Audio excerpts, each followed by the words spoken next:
بسم اللہ الرحمن الرحیم عن ابی ایوب ان اعرابیا عرض لرسول اللہ صلی اللہ علیہ وسلم وهو فی سفر فاخذ بختام ناقته او بزمامها ثم قال یا رسول اللہ او یا محمد اخبرنی بما یقربنی من الجنہ ویباعدنی من النار قال فکف النبی صلی اللہ علیہ وسلم ثم نظر فی اصحابی ثم قال لقد وفق او لقد هدی قال کیف قلت فأعاد فقال النبي صلى الله عليه وسلم تعبد الله ولا تشرك به شيئا وتقيم الصلاة وتؤتي الزكاة وتصل الرحمة دع الناقة۔ بہت اہم حدیث ہے۔ حضرت ابو ایوب انصاری رضی اللہ عنہ سے روایت ہے ان اعرابی ایک دیہاتی نبی کریم صلی اللہ علیہ وسلم کے سامنے آیا، وہ فی سفرین، آپ سفر میں تھے، فاخذ بختام ناقتی، اس نے پکڑ لی آپ کی اونٹنی کی مہار۔ راوی کو شک ہے کہ اگلے راوی کو کہ ختام کا لفظ بولا تھا صحابی نے یا زمام کا، دونوں کا معنی ایک ہی ہے، مہار۔ ثم قالا، پھر اس دیہاتی نے کہا یا رسول اللہ کہا، یا اس نے کہا یا محمد اخبرنی، مجھے خبر دیجئے، بما، اس کام کے بارے میں، یقربنی من الجنہ، مجھے جنت سے قریب کر دے اور مجھے جہنم سے دور کر دے۔ قال، راوی کہتے ہیں فکف النبی صلی اللہ علیہ وسلم، حضور کچھ دیر ٹھہرے، ثم نظر فی اصحابی، پھر آپ نے دیکھا اپنے صحابہ کی طرف، ثم قال، پھر فرمایا لقد وفق، یقیناً توفیق دی گئی ہے، یا فرمایا لقد ہدی، یقیناً ہدایت دی گئی ہے۔ فرمایا کیف قلت، اس دیہاتی سے آپ نے پوچھا کہ تم نے کیسے کہا تھا؟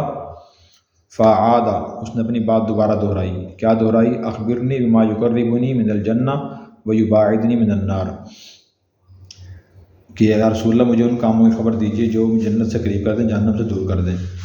تو آپ نے فرمایا تعبد اللہ، اللہ کی عبادت کیا کرو، ولا تشرک بہ شیئا، کس چیز کو اللہ کے ساتھ شریک نہ کرنا، اور نمبر 2 وتقیم الصلاۃ، نماز قائم کیا کرو، زکوٰۃ ادا کیا کرو، وتصل الرحم، اور صلہ رحمی کیا کرو، دع الناقہ، اونٹنی کو چھوڑ دو۔ تو صحابی نے، دیہاتی نے سوال کیا یا رسول اللہ مجھے بتائیے ایسے کام جو جنت سے قریب کر دیں، جہنم سے دور کر دیں۔ تو آپ صلی اللہ علیہ وسلم نے 5 باتیں ارشاد فرمائی۔ نمبر 1 فرمایا کہ اللہ کی عبادت کیا کرو، عبادت انسان کو جنت سے قریب کرتی، جہنم سے دور کرتی ہے۔ نمبر 2 شرک نہ کرنا کبھی بھی۔ شرک کا مطلب اللہ کی ذات یا صفات میں کسی مخلوق کو شریک کرنا، یہ شرک ہے۔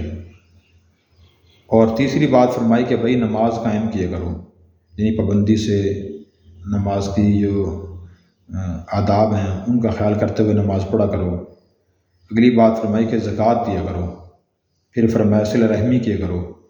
صلہ رحمی کا مطلب یہ ہے کہ رشتہ داروں سے اچھا سلوک انسان کرے، ان سے ملتا رہے، اپنی استطاعت کے مطابق ان سے خیر خواہی، ہمدردی، تعاون کرتا رہے۔ پھر اس کے بعد حضور نے فرمایا بھی اونٹنی چھوڑ دو۔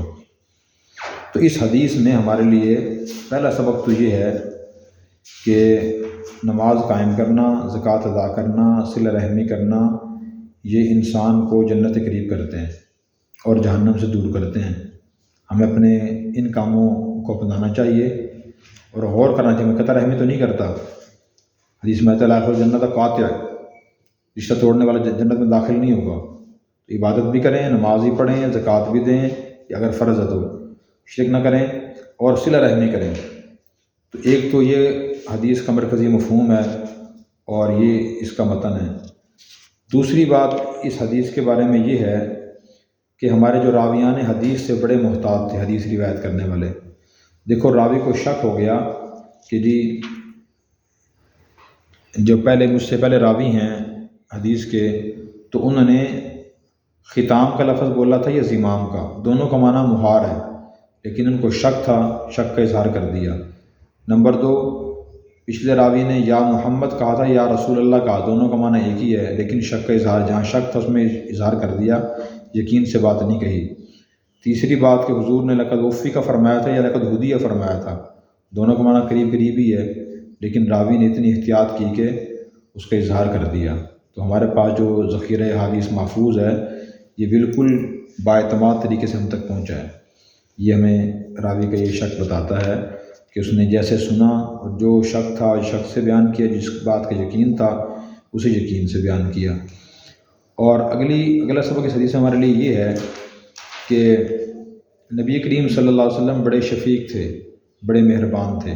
اسلام کی تعلیمات اور احکام تو بہت زیادہ ہیں، تو آپ نے شفقت فرماتے ہوئے اس دیہاتی کو سارے احکام نہیں بتائے، تسبیحات بھی، وظائف بھی اور دوسری چیزیں بھی، تلاوت بھی، بلکہ یہ فرمایا کہ پہلے یہ شروع کر لو تھوڑے سے کام۔ تو جب بھی ہم کسی کو دین کی طرف راغب کریں، متوجہ کریں، تو کوشش کریں کہ اس کو تھوڑی سی ہدایات دیں، تھوڑے احکام بتائیں۔ جب عمل کرنا شروع کر دے تو پھر اور دے دیں اس کو اور بتا دیں۔ جیسے ایک بچہ چھوٹا ہوتا ہے، پہلے ماں کا دودھ پیتا ہے، اس میں ذرا اور طاقت قوت آتی ہے، کیلا کھانا شروع کر دیتا ہے، اسے کیلا کھلایا جاتا ہے، پھر جب اور اس میں طاقت آتی ہے پھر اسے ٹھوس چیزیں دی جاتی ہیں۔ تو اسی طرح اسلام کی جو تعلیمات ہمیں ایک دن بتانے کے بجائے عوام الناس کو آہستہ آہستہ بتانی چاہیے، تاکہ وہ ان کے لیے عمل کرنا آسان ہو جائے۔ اور آپ کی شفقت یہ معلوم ہوتی ہے کہ آپ دیکھیں وقت کے بادشاہ بھی تھے، پیغمبر بھی تھے، سفر میں جا رہے تھے، ایک دیہاتی آتا ہے اور آ کے آپ کی اونٹنی کی مہار پکڑ لیتا ہے، اونٹنی روک دی کہ ٹھہرو میرے سوال کا جواب دو۔ اسے کرنا تو نہیں چاہیے تھا ایسے، لیکن آپ کا کمال شفقت دیکھیں، صبر تحمل برداشت دیکھیں کہ آپ عام بادشاہوں کی طرح غصہ نہیں ہوئی، تمہیں تمیز نہیں ہے، یہ کون سا طریقہ ہے سوال کرنے کا؟ تو آپ آرام سے ٹھہر گئے، اس کی بات سنی اور اچھے طریقے سے بات کا جواب دیا۔ اس میں بڑے لوگوں کے لیے مرتبے کے لحاظ سے بڑے ہوں یا عمر کے لحاظ سے بڑے ہوں، ان کے لیے سبق ہے کہ وہ جو ایسے نادان بے ادب لوگ ہوں ان کی بے ادبی کو برداشت کریں اور ان سے اچھا سلوک کرنے کی کوشش کریں۔ نبی کریم صلی اللہ علیہ وسلم نے اپنے عمل سے بھی، اپنی زبان مبارک سے ہمیں اسی کی تاکید فرمائی ہے کہ ہم ایسے رویوں کو برداشت کریں، اور اگر کسی کی نیت درست ہے، جیسے اس کی نیت درست تھی دیہاتی کی، سوالات تو اچھے کیے، اس نے طریقہ غلط اپنایا، تو آپ نے اچھی بات کو لے لیا، بری کو برداشت کیا۔ کہ سوال کر رہا ہے اچھی بات ہے، بہت سے لوگ دین کے بارے میں پوچھتے ہی نہیں، تو یہ پوچھ رہا ہے، قابل قدر ہے اس کا جذبہ، لیکن عمل غلط تھا، آپ نے اس کو نظر انداز فرما دیا۔ یہ پیغمبر کی شفقت تھی۔ اگلی حدیث عن طلحہ بن عبید اللہ سے روایت ہے، قال فرماتے ہیں جاء رجل الی رسول اللہ صلی اللہ علیہ وسلم، حضور صلی اللہ علیہ وسلم کے پاس ایک شخص آئے، من اہل نجد کے رہنے والوں میں سے تھے، سائر الرأس، ان کے سر کے بال بکھرے ہوئے تھے، نسمع دوی صوتی، ہم سن رہے تھے ان کی آواز کی بن بناہٹ، دوی کا معنی بن بناہٹ، ولا نفقہ، اور ہم نہیں سمجھ رہے تھے، ما یقول، جو وہ کہہ رہے تھے، حتیٰ دنا من رسول اللہ صلی اللہ علیہ وسلم، یہاں تک کہ وہ قریب آ گئے حضور صلی اللہ علیہ وسلم کے، فَإِذَا هُوَ يَسْأَلُ، وہ آپ سے سوال کر رہے تھے، عن الاسلام، اسلام کے بارے میں کہ اسلام کیا ہے۔ فقال رسول اللہ صلی اللہ علیہ وسلم، رسول اللہ صلی اللہ علیہ وسلم نے فرمایا، خمس صلوات فی الیوم واللیلہ، 5 نمازیں ہیں رات اور دن میں۔ فقال هل علی غیرہن، تو انہوں نے پوچھا کیا میرے ذمہ اس کے علاوہ کچھ نماز لازم ہے، یعنی فرض ہے؟ فقال لا، حضور نے فرمایا نہیں، الا ان تطوع، مگر یہ کہ آپ نفل نماز پڑھیں، نفل نمازیں اس کے علاوہ ہیں بہت ہیں۔ قال رسول اللہ صلی اللہ علیہ وسلم، پھر حضور صلی اللہ علیہ وسلم نے فرمایا، وصیام شہر رمضان، اور رمضان کے مہینے کے روزے۔ فقال هل علی غیرہ، اس نے کہا کیا میرے ذمہ اس کے علاوہ روزے بھی لازم ہیں، رمضان کے علاوہ روزے فرض ہیں؟ قال لا، حضور نے فرمایا کہ نہیں، الا ان تطوع، مگر یہ کہ آپ نفل روزے رکھیں۔ قال وذکر له رسول اللہ صلی اللہ علیہ وسلم الزکوۃ، راوی کہتے ہیں کہ حضور نے ذکر کیا اس کے سامنے زکوٰۃ کا بھی، زکوٰۃ بھی فرض ہے۔ فقال هل علی غیرہا، اس نے کہا کیا میرے ذمہ اس کے علاوہ بھی کوئی مالی چیز فرض ہے زکوٰۃ کے علاوہ؟ فقال لا، حضور نے فرمایا نہیں، الا ان تطوع، مگر یہ کہ آپ کوئی نفل صدقہ خیرات کریں۔ قال، راوی کہتے ہیں فادبر الرجل، آدمی واپس چلا گیا، وهو یقول، وہ کہہ رہا تھا، واللہ لا ازید علی ھذا ولا انقص منہ، اللہ کی قسم نہ میں اضافہ کروں گا ان چیزوں میں اور نہ میں کمی کروں گا اس میں سے۔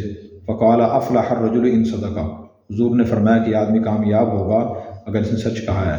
تو دیکھیں ایک اور صحابی آئے، علاقہ کے نجد کے علاقے رہنے والے، دیہاتی تھے، بال بکھرے ہوئے تھے، یعنی میلی کچیلی حالت تھی، اچھی حالت نہیں تھی، اور کچھ بولتے آ رہے تھے بن بناتے ہوئے، جیسے بعض لوگوں کی عادت ہوتی ہے چلتے ہوئے خود بخود بولتے رہتے ہیں، خود سے باتیں کرتے رہتے ہیں، تو ایسے تھے اور حضور کے قریب آ گئے اور آ کے پوچھا مجھے بتائیں کہ اسلام کیا ہے، یعنی اسلام کی تعلیمات کیا ہیں، اسلام کے احکام کیا ہیں۔ تو بڑا مبارک جذبہ ہے نا یہ کہ ہم پوچھیں بھئی ایمان کیا ہے، احسان کیا ہے، اسلام کیا ہے، اخلاق کیا ہیں، فرائض کیا ہیں، واجبات کیا ہیں، یہ پوچھنے چاہیے ہمیں۔ تو پوچھنے کے لیے آئے تو پھر حضور صلی اللہ علیہ وسلم نے فرمایا کہ بھئی دن رات میں ایک تو 5 نمازیں فرض ہیں، یہ بڑا کام ہے اس ایمان اور اسلام کا۔ اور دوسری اس نے پوچھا پھر میرے ذمے فرض نماز کے علاوہ کوئی نماز فرض ہے 5 کے علاوہ؟ حضور نے فرمایا کہ نہیں، اس کے علاوہ فرض نمازیں نہیں ہیں، باقی نفل نمازیں ہیں، سنت ہیں، مستحب نمازیں ہیں، ٹھیک ہے، جیسے اشراق، چاشت، توابین، تہجد وغیرہ ہیں۔ اس نے کہا ٹھیک ہے۔ پھر حضور نے بھی رمضان کے روزے بھی فرض ہیں 1 مہینے کے۔ تو اس نے پوچھا کہ اس کے علاوہ بھی کوئی روزے فرض ہیں؟ حضور نے فرض تو نہیں ہے، نفل روزے ہیں، ایام بیس کے روزے ہیں، محرم کے روزے، دوسرے روزے۔ پھر اس نے پوچھا کہ اور حضور نے فرمایا کہ بھئی زکوٰۃ بھی فرض ہے اسلام میں۔ تو اس نے پوچھا کہ زکوٰۃ کے علاوہ کوئی چیز فرض ہے، یعنی زکوٰۃ مالی جو فرض ہوئی ہو کوئی اور ہو؟ حضور نے فرمایا کہ نہیں، ہاں نفل صدقہ خیرات ہے، وہ آپ کرنا چاہیں تو کر سکتے ہیں اور کرنا چاہیے۔ تو وہ آدمی چلا گیا اور اس نے کہا جی کہ میں ان میں کہیں بیشی نہیں کروں گا۔ تو حضور نے فرمایا اگر سچ کہہ رہا ہے تو یہ کامیاب ہو جائے گا۔ تو معلوم ہوا کہ جو ارکان اسلام بھی ادا کرتا ہے وہ بندہ کامیاب ہے، وہ ناکام نہیں ہوگا۔ یہاں بھی وہ ایک بات اور ہے کہ حضور نے حج کا ذکر نہیں فرمایا، کیا وجہ تھی اس کی؟ حالانکہ حج بھی فرض ارکان اسلام میں سے ہے۔ تو اس کا جواب محدثین نے یہ دیا کہ شاید یہ تو اس وقت حج فرض نہیں ہوا ہوگا، حج فرض ہوا ہے سن 8 یا 9 ہجری میں، تو شاید یہ اس سے پہلے آیا ہوگا۔